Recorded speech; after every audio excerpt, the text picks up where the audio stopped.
Good afternoon to most of you, and good morning to all of our West Coasters, and welcome. My name is Casey Murphy, and I'm ACT's Senior Director of Events.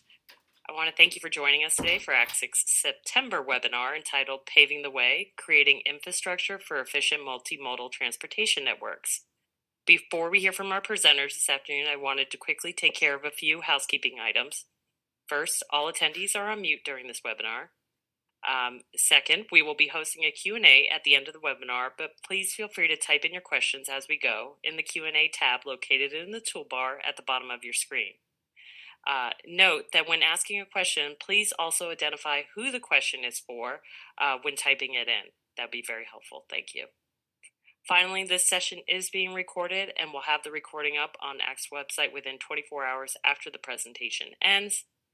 And now I'd like to go ahead and pass things over to David Strauss, ACT's Executive Director, to give a quick update on what ACT currently has going on. David?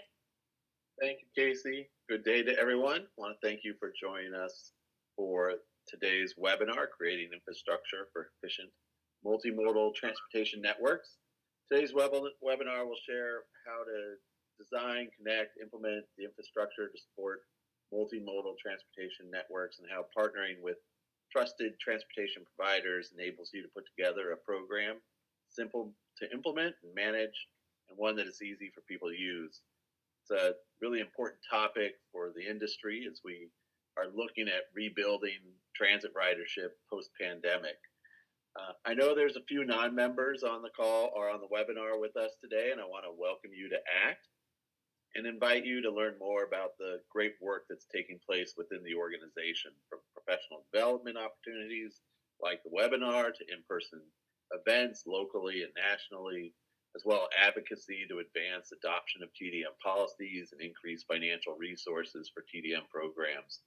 And of course, networking, and even more networking with nearly 1,500 professionals across North America and around the world.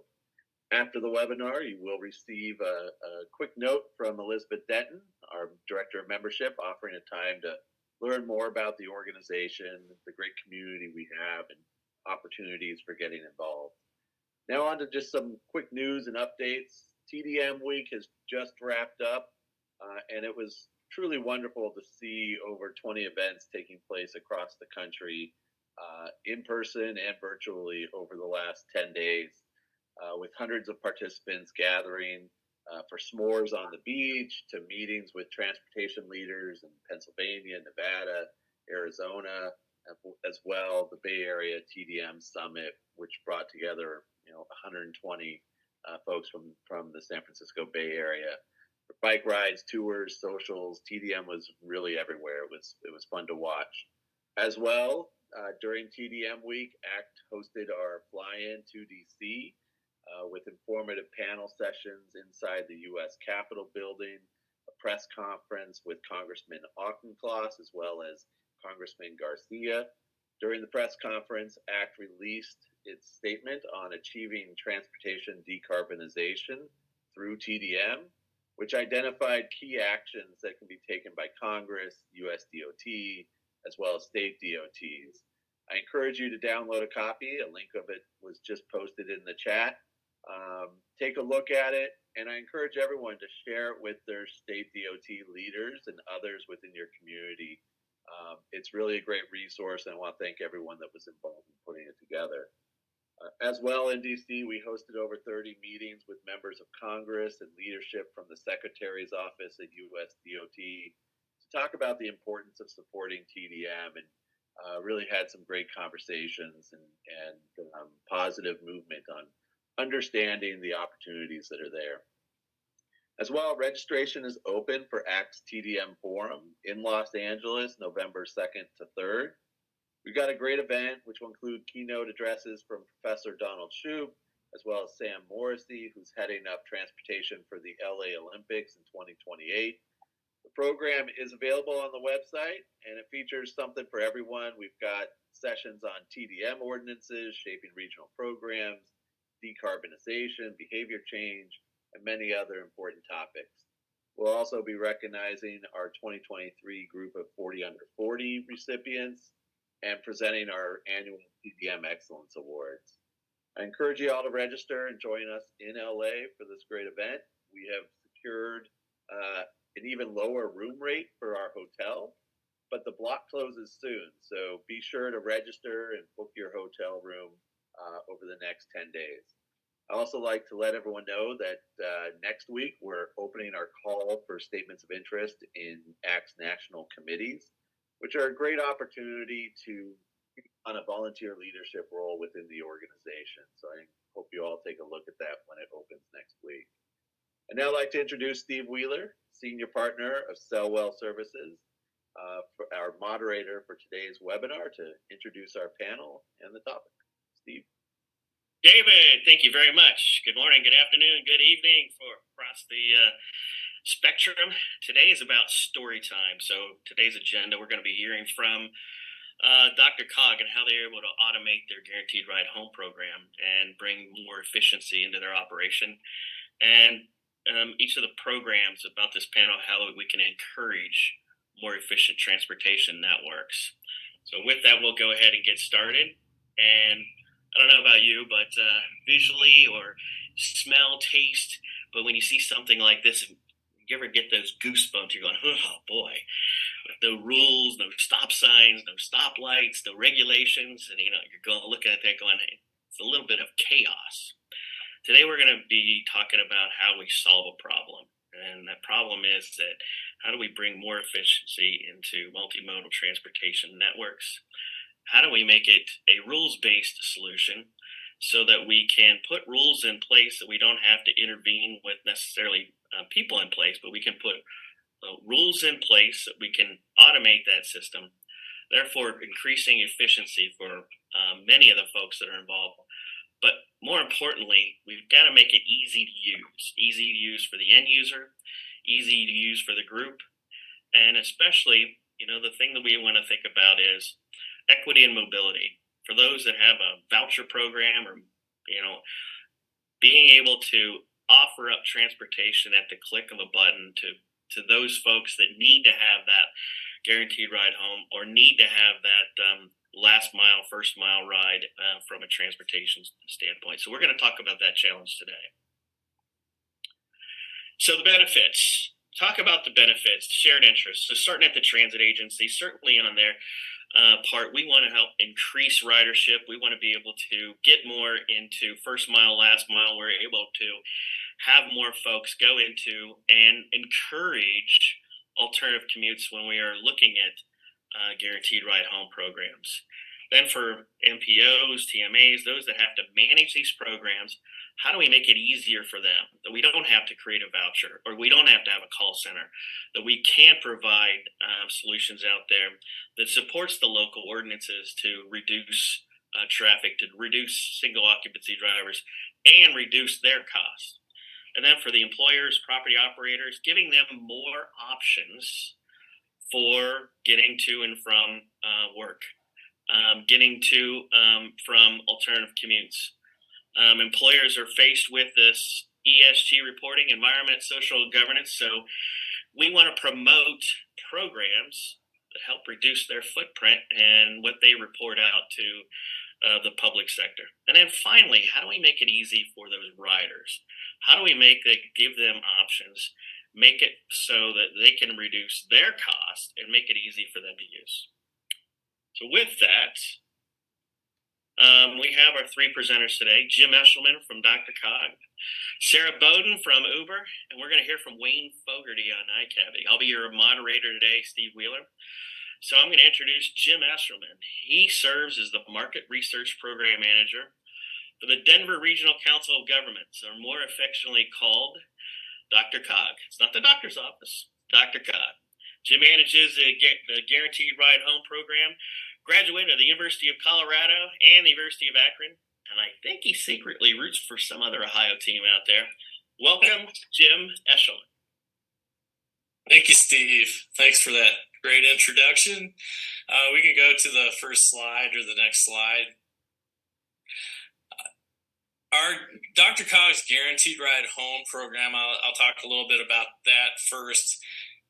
it's a little bit different than many others in that it's self-funded. Employers pay to have guaranteed ride home coverage for their employees, so we sell it as a service. And then in turn, Dr. Cog pays the ride providers directly, and so employees never are out of pocket, and neither is the employer, and everything is handled by us. And so that's kind of our program in a nutshell. We can go to the next slide.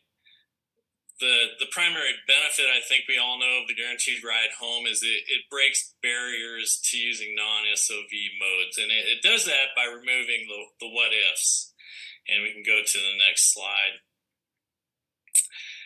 The what ifs. If someone says, I would like to carpool, I'd like to not drive, but what if I get sick at work and I need to get home? How's that going to work if I came in on transit or I carpool? What if I have to pick up my child at school or daycare? What if someone's ill at home and I have to get home and I can't do that because I didn't drive? Or what if I come into work expecting to leave at 5 o'clock and my boss comes to me at 3 o'clock and says, I'm going to need you to stay late for a meeting or whatever. And then I have no way to get home. So the guaranteed ride home eliminates that, and it makes it easier for someone to use those other options to driving alone. And so that's where it comes in. So we can go to the next slide. I'm going to talk a little bit about, or the main part of this, what I'm going to talk about is the evolution of the guaranteed ride home and how it's run and how we provide that service. So going to the next slide, our original version of the guaranteed ride home was very phone based. It relied on an HR manager or representative to pretty much run it at the company level. It was very centered on the HR department. If an employee needed the guaranteed ride home, they would contact their HR department. An HR rep would then call the cab company directly, give them the guaranteed ride home account number, and then also arrange for the cab company to pick up that employee. And as you can imagine, there were a lot of disadvantages and a lot of challenges to that. We can go to the next slide. First, it was very analog, very paper based. We had to have 2 clerks on staff that would audit vouchers pretty much every day of the week. And because it was so centered on paper and so centered on someone in HR, the service was not always available. So, for example, if you worked the night shift and HR hadn't made arrangements for somebody to call for you on your behalf while they're not in the office, then sometimes you didn't get a guaranteed ride home. And then also, because it was paper-based and based on vouchers that we got from the cab company that accompanied the invoices, if fraud occurred, there was often much of a lag, and so we might not learn about that fraud or abuse until maybe 2 weeks after it occurred. And so it was pretty much impossible to manage that, or very difficult to manage that and keep track of it where things got out of hand. So in light of that, the first opportunity we switched to another system, and we'll go to the next slide. And that was where we have a call center, and we did that in about 2015, 2016, I believe is when we went back to a call center. But this put control in the hands of the employee. And so when they needed a guaranteed ride home, they would call our call center, which was run by an independent company, and that service was available to anyone who was enrolled in the guaranteed ride home 24 hours a day, any day of the week, any day of the year. The call center agent would talk to that employee, ask them a few qualifying questions, and then arrange the ride for them. And they would also follow up with the employee to make sure the cab arrived, and then also they would also invoice. So the cab would arrive, it we would be invoiced, and then that was the end of the process. But there were still some disadvantages to that. We can go to the next slide that we had to overcome. As I said, service was available pretty much any time, and it definitely reduced our administrative labor. And we nearly eliminated fraud and abuse because we could instantly monitor the use and react to anything that looks suspicious. It was, however, prone to human error, especially during COVID when we weren't doing a lot of guaranteed rides. The call center agents would get out of practice, and there'd be staff turnover, and so we just had a hard time keeping agents trained, and we also had frequent revisions to the scripts. And the big disadvantage to that was we could only use one ride provider with that. And so in light of that, we've switched to an app. And we can go to the next slide. And we've just recently introduced that into our system, and it uses the ONECOMMUTE app. And everything is completely in the hands of the employee who's enrolled in the guaranteed ride home. All they have to do is scan a QR code with their phone. It takes them to a screen where they answer some questions, and then the ONECOMMUTE app will connect them with either Uber or iCabbi, depending on who we have arranged transportation with, and then the iCabbi or Uber app will then dispatch the ride, and then we pay for the ride. The employee doesn't have to pay for anything. We even cover the tip, and we've made incredible strides with that. And so we can go to the next slide. So the big advantage to this is the system is totally automated. Things are completely in the control of the person who needs a ride. And we have instant ride scheduling. We have usage tracking that is real time and reporting that is real time. We can see who's using the guaranteed ride home, which employers are using it the most, which individuals are using it the most, and then any hiccups we might be having in service. It requires a minimum of our staff time. There's very little opportunity for human error. It's available anytime. And the big advantage to this is we can use multiple ride providers. So if one is not responsive or can't get there to pick up that person, we can switch to the other. We can use whichever ride provider is most advantageous to that particular employment location. And we have a much improved customer service experience for our users. Employers, our initial reactions from coordinators at employment sites is they love it, and the people who use it also like it. It's more what they're used to with using Uber or iCabbi. So let's go to the next slide. So with that, that's how we have automated our guaranteed ride home program, and I'll turn it back over to Steve. Thank you, Jim. So one thing, remember, if you have any questions, post them over in the questions. We will save them till the end for our Q&A session at the very end. So with that, I would like to introduce Sarah Bowden from Uber.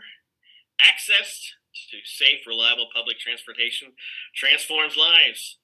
So Sarah, Senior Account Executive, works with transit agencies and regional council governments to help leverage Uber's technology and network. Sarah, take it away. Great. Thanks, Steve, for that great introduction. And thank you, Jim, for telling your story. Our story at Uber Transit only exists in the context of how our partners leverage our network. So it's really great to have this fantastic use case as the backdrop for my comments. So let's talk a little bit about Uber 2.0. And we call it Uber 2.0 because, as many of you probably remember, Uber wasn't always that friendly to other modes of transportation and to other transportation software platforms. But we've evolved, and I'll get to a little bit more of that in a moment. So our mission at the Uber level is to enable people to go get it. And how does that translate in a mobility management perspective at Uber Transit? So Uber Transit is a division of Uber. Well, it's very aligned with the mission of mobility management, of which TDM is a significant part. We want to move people and things safely. And by doing that, we get people back to work, we grow local economies, and we partner with cities to build back better. Safety is in our DNA. Those of you that leverage our platform have seen the amazing features we've added to allow riders to share rides, for earners and riders to let us know if they don't feel safe, and to measure and track safety in everything we do. Many times when I'm in a sales conversation, especially with public transit agencies, I'm asked about Uber taking away operator jobs. I remind them that the folks that choose to earn on our platform are also members of the local community and are also providing income for them and their families when they drive for Uber. That helps the local economy. We all know that providing transportation options other than SOVs, providing options that don't require commute parking, and adding earnings into an economy helps to create resilient cities. I've been in transportation software. I've run Access Services of Los Angeles, which is a paratransit agency. I've worked in TDM, running the Microsoft commute network for MV Transportation. And I have to tell you, I feel really proud to be part of Uber Transit. Next slide.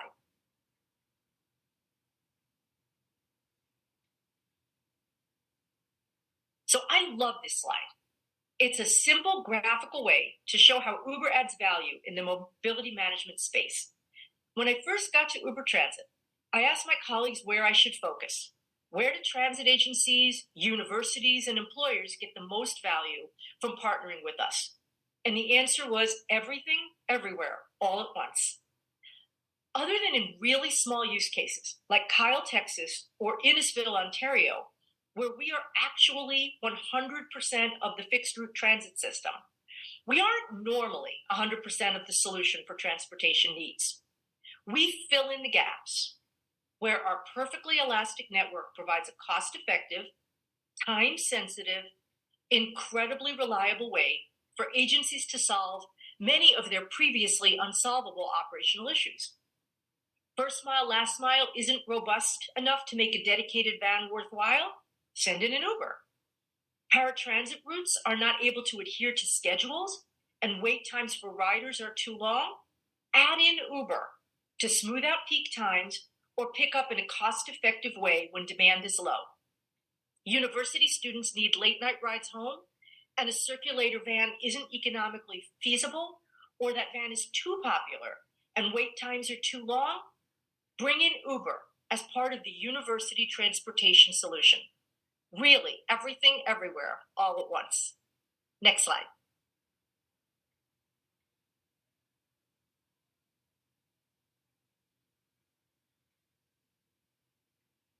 So the purpose of this slide isn't to make you squint trying to read all the logos, but it's to show you the breadth and diversity of our partners. We partner with transit agencies, taxi companies, private transportation operators, rail lines, software providers, employers, and cities. And because we aren't prescriptive about how we partner, you tell us the use case, and we will work with you to ensure that you're able to leverage the Uber network. Next slide. So back to the DRCOG and ONECOMMUTE story.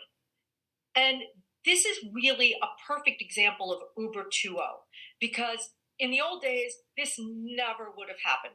You basically worked our way, presented our interface to your riders, and played within our rules, or we couldn't partner with you. And that's not the case anymore. And this was just a perfect example of this. You heard Jim explain the use case that he needed around this automated process, around forms and rules-based, where the employee has to kind of qualify themselves before they're able to take that guaranteed ride. Uber was not going to be able to meet the needs of DRCOG and use our interface as the direct platform. And so when Jim explained what he was looking for, we understood that. Yet what we do have is that reliable, cost-effective, perfectly elastic network of rides. So how do you figure that out, and how do you marry the two? Well, the way you marry the two is with API integration with ONECOMMUTE. And so by Uber partnering with ONECOMMUTE, DRCOG is able to provide a workflow that meets their customers' needs. Uber is able to provide the transportation, and ONECOMMUTE is able to knit it all together. So that's my story. Thanks, Steve. Sarah, fantastic. Thank you very much. Next up, we have Mr. Wayne Fogarty. Wayne is the implementation director for iCabbi North America. Wayne has been in the trenches, so he is out there connecting the technologies together, doing the implementations on site. Wayne has done it all over the world. Ireland, England, Australia, North America, experience with deploying many transportation solutions. So Wayne, I'll turn it over to you. Great, thank you very much, Steve. Great introduction, and it was great to work with you and your team recently as well. I appreciate you asking me to speak at this webinar today. It's a great opportunity to introduce iCabbi to everybody, what we've done, and where we're going for the future. Very, very exciting future. So what I will do is I'll just give a quick overview of iCabbi for anyone who's on here who hasn't heard of iCabbi. iCabbi is it's a business-to-business technology. It's a dispatch technology where we engage directly with taxi fleets, black car fleets, and non-emergency transportation fleets. So we've integrated with a lot of them all over the world: Ireland, England, UK. I've been with the business since it was a startup, albeit I didn't invest any money from the beginning, but I've been there with the core team, the three main investors, and myself. And over the years, then I've seen this technology grow into various markets. In fact, in 2010, is where the iCabbi it was an iCabbi app, and it just married up with the iCabbi driver app. And that was peer-to-peer. So it was effectively like an Uber, Lyft type model. And that was very early stages of the business. We then, with engaging with taxi companies in the Irish market, the taxi company said to us, look, you got the best out there, so why not go into the dispatch technology? And that's what we did. We pivoted then in 2011. Cloud technology was taken off in a big way, and the approach that we wanted to take was simple. We wanted to make it affordable for taxi fleets to get, and not be a hardware-based model. Fully software, easy to use, easy to onboard, and with an open API that would allow these fleets to do anything they want and do business with any other provider that's out there, allowing them to explore those new verticals. And hence, this is why I'm here today to talk about that. We've worked with a number of projects recently, and DRCOG, we did an API integration as well. And so that API allowed us to do that, and we developed that in and around 2013. You'll see just here in front of you, you've got 2012, which is our first Irish customer in the Irish market. Then very quickly in 2014, we launched in the UK market, and it was a very robust product at that point. The dispatch technology was really taken off. We'd open API. By that point, then in the US market, we launched in 2015. That's when I first came here to the North American market, and I've stayed here since. 2016, we experienced rapid growth across all markets. And in fact, the iCabbi team developed quite a lot.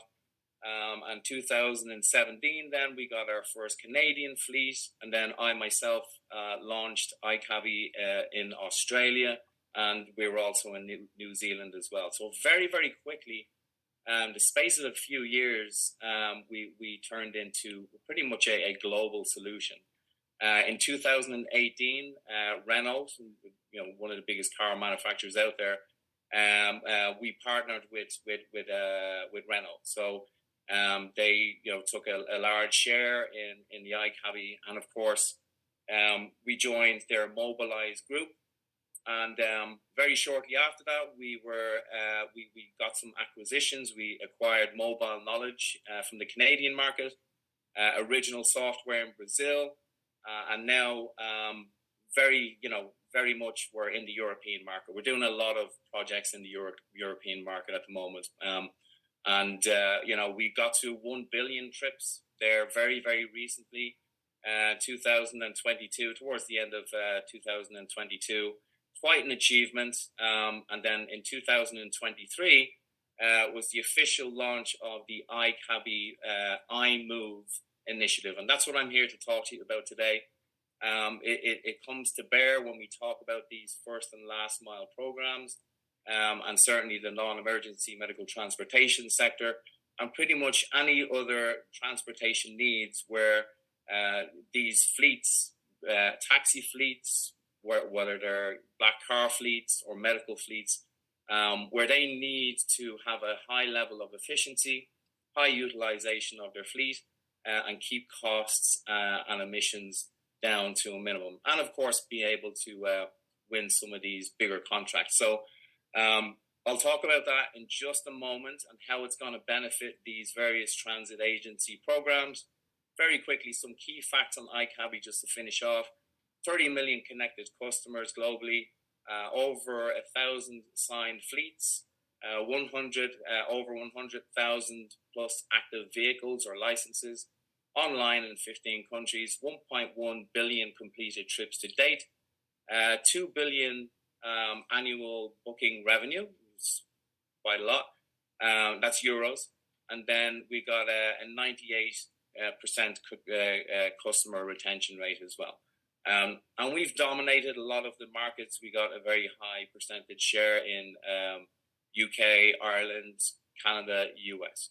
So Steve, I'll take the next slide, please. Thank you.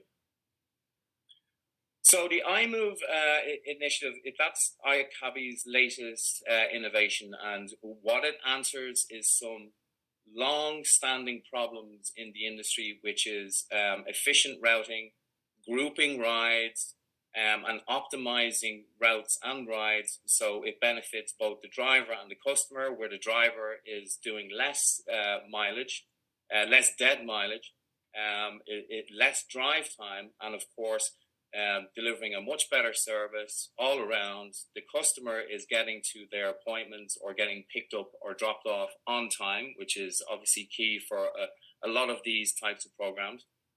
And this is iMove is now with a number of the iCabbi fleets across the US at the moment. It's been tried, tested, proven. We are now installing this into quite a high number of fleets we've got to get through in the queue. And that will mainly be serving these types of programs when we're talking about first and last mile and medical transportation. So what it supports the needs for high demand programs like first and last mile and ride home. So perfect for these programs. But it can also do a lot more. You know, you can think about shuttles, school buses, school runs. A lot of these taxi fleets, transportation fleets, they're doing these other kind of work as well. There's many other verticals in there. So then we got medical facilities, and of course we've done the API integration with Dr. Cog, and that's working great, which was fairly low effort as well with Steve's team. So the iMove is currently powering 3 major public transportation first and last mile programs in Montreal, which is STM, STL, and EXO. That's been in there now for quite some time, and that's been very, very successful. And so iMove as a concept in saving those fleets, you know, a lot of inefficiencies and driving a lot of that optimization has been proven to be very, very successful indeed. And then, of course, where there are real-time changes to the trips themselves, and just to give everybody an understanding how it works, if there is any changes to those grouped trips, where those group trips could be built from anywhere, from a passenger app, customer phoning in. It could also come in from a web booker like we did with Steve. There's many areas, many different ways in which these trips can come to the fleets through our open API.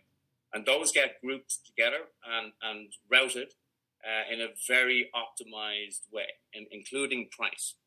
And then, of course, if somebody changes their mind, they cancel, that route and that group is instantly rerouted and another person is put into that.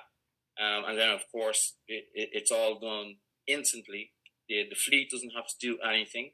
And there's so much automation behind that as well. We've obviously got automatic call outs to the customer to let them know that the driver is on the way, text back all of these wonderful things as well.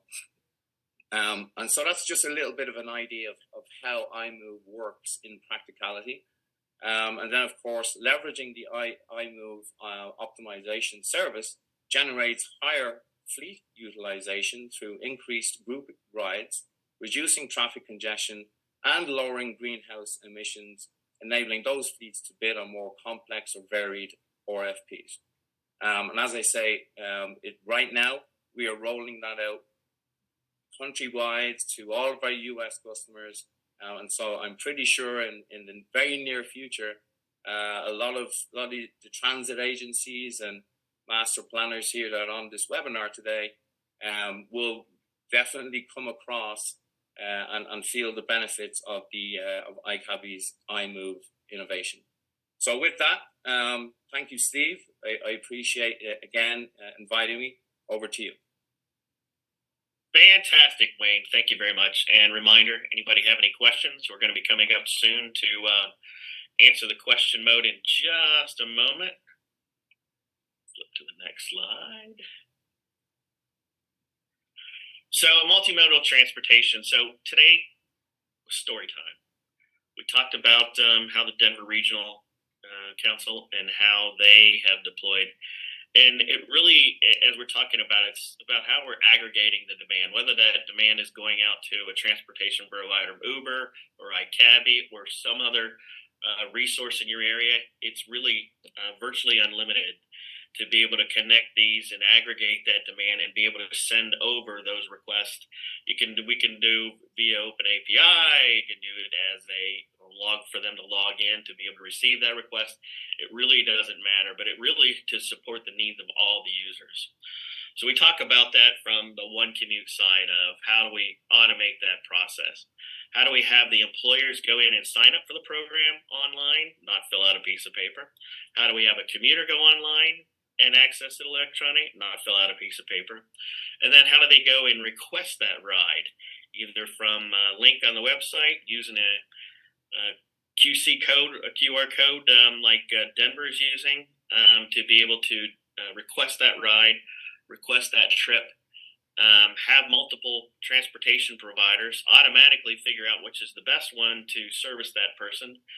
Doesn't matter on what county they live in, what city. We can put the rules based into that request and choose the best rider. And if there's not a transportation provider ready, we can send it on to the next one.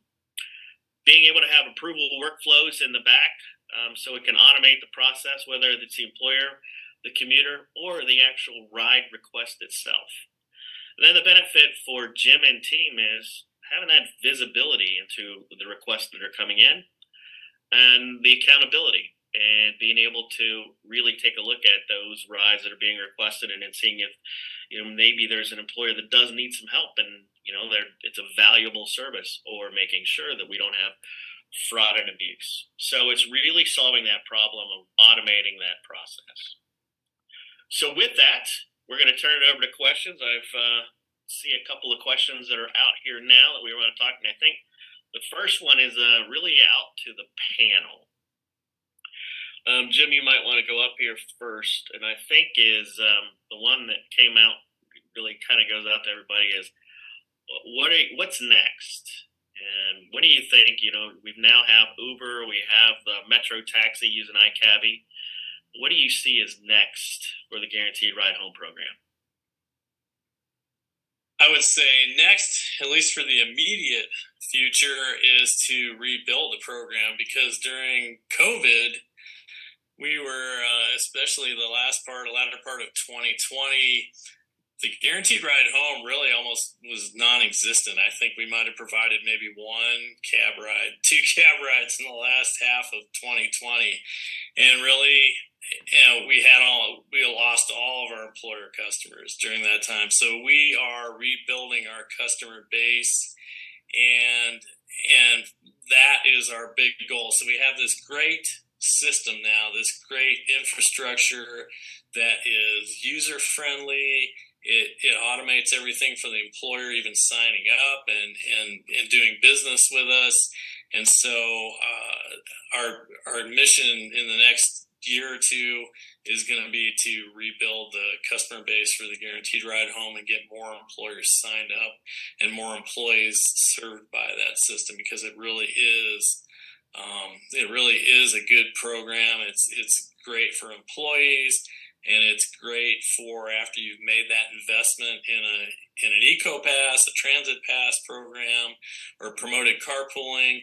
It just makes those things all that more effective. And so that's where we're headed. Thanks, Jim. Sarah, I'm going to ask that same question. So what do you think is next? What are you working on next?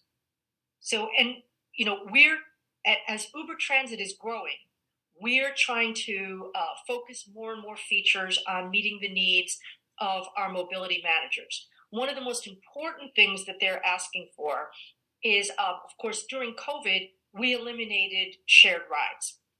And so we're bringing back shared rides into each marketplace, and it's marketplace by marketplace, because, of course, that impacts both the earner on our platform as well as the riders, as well as the transit agencies and mobility managers. So first goal is being able to bring back share rides into all of our marketplaces. Second, one of the things that wasn't available before and is very important to a lot of the mobility managers within our central platform. So we have two platforms. One is the agency stays within control. The other is the rider stays within control. Within the rider, that we've always been able to split fares. One of the things that the transit agencies have been asking for, especially on the paratransit side, is that they can still recover that portion of the fare within our central dispatch platform. That's a new super important feature that's coming out. And the third is more of these API integrations. So in addition to the ONECOMMUTE integration, we've also announced integrations with VIA, with Spare Labs, with Rideco. We've had an integration with Trapeze. We've had an integration with Flywheel. We're seeing the importance, because of the fact that we can't meet all of these use cases directly, to be out there underneath as many transportation providers and partners as possible. So continuing to work on those API integrations and supporting our API partners as they then generate these use cases. Thank you, Sarah. Wayne, I'm going to ask you that same question. We have the optimization right now, brand spanking new. Yeah, look, next. I think Sarah said it very well, and I think from our standpoint, it's very much the same. We want to get out there, and we want to empower fleets to do more. We want to ensure that they're getting the best service and that they're growing, right? And they're getting back a lot of the market share. And we're basically in a position where we're doing probably around 3 API integrations every couple of weeks. The API is very, very powerful, very easy to integrate with these fleets. And look, we want to get front and center with these types of programs, non-emergency, first and last mile home, and empower our fleets to do more and to grow and to do it inexpensively. Thanks, Wayne. All right, I'm going to take this next question, and it is about what happens if the ride-home provider is not available. So it's a great question. So the way we have it set up is in the system, there's a way in this particular instance. it is set up to be able to have the first one to go look at, send out the request. Sometimes there's not a rider or there's not a driver available. It'll switch over to the next one. So then you ask the question, well, what about the next one? That's the beauty about having this, to have as many transportation providers. We can constantly, it's completely open on how long you want to take. Jim and the company, we all looked at it and said, hey, 2 minutes. If you're not ready, you're not responding, we're going on to the next one to assign it to the next transportation provider. It gets to a point. If there was a concert letting out and for some reason you needed to have a ride home, there might not be anybody available. In that case, and we have a message that's sent there, and we send them back to re-ask for the trip. So most of the time, these guys are going to respond. The transportation provider will respond, and they will dispatch someone out to service that individual. So, Jim, I'm going to send this one over to you. The type of commuter that this service helps. I think that's a great question of what segment. For you, I think I know the answer, but it's probably better answered from you. Okay, what segment of commuters? Well, obviously, it's not people who work at home, so they don't need that, except on the days when they come into the office. So I would say the primary segment are commuters who are in van pools, and we offer the guaranteed ride home for all our van poolers. We also have a van pool program. Carpoolers, if you're working for an employer and you carpool, you're covered. Or if you ride a bike, you're covered. And also probably the biggest segment are probably transit riders, because they may, especially if they work overtime, it may be a situation where the route that they took is no longer running when their overtime period is done, or they need to get home in the middle of the day to take care of their own illness or a sick child or something like that. So, or in the case of a carpool, if you rode in with a carpool and your carpool driver has to go home, your ride home just left with the carpool driver. So the other people in that carpool guaranteed ride home would cover them. And so I would say carpoolers, van poolers, transit riders, those are probably our three biggest segments. Thanks, Jim. Next question up, I think we're going to take one more, is for the guaranteed. What parameters to know for a geofence for the policy to approve the ride home?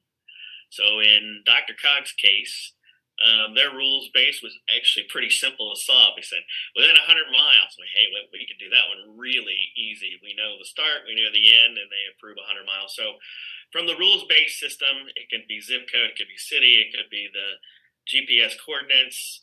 You let us know, and we can put the rules base. And especially, that's very important when you're managing like a 9-county area or a large county area. Different providers have to be for that particular area. So we have to route it to the right provider when it's being requested from that particular area, to route it first to the correct provider. The same thing goes for accessibility transportation.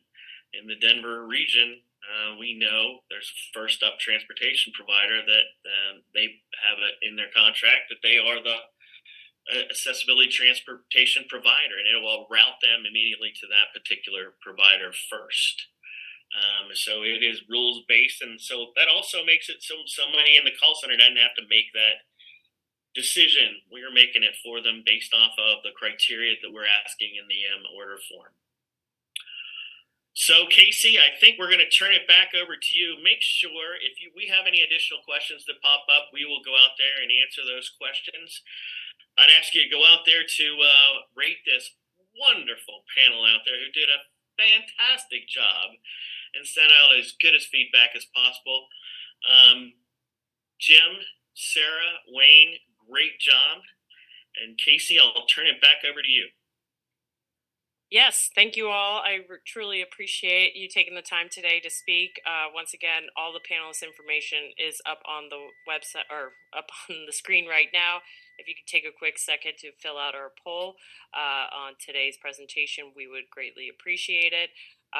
We are hosting our next webinar Thursday, October 26th at 2 p.m. Eastern Time, sponsored by We Drive You. More information to come, and registration will be opening up shortly. And once again, thank you all to our panelists today. We really truly value and appreciate the time you took to prepare all this, and we look forward to seeing you all soon. Thank you very much, and have a great afternoon. Thank you, Steve. Thank you, Cassie. Thank you. Bye-bye. Thank you, Steve. Thanks, everybody.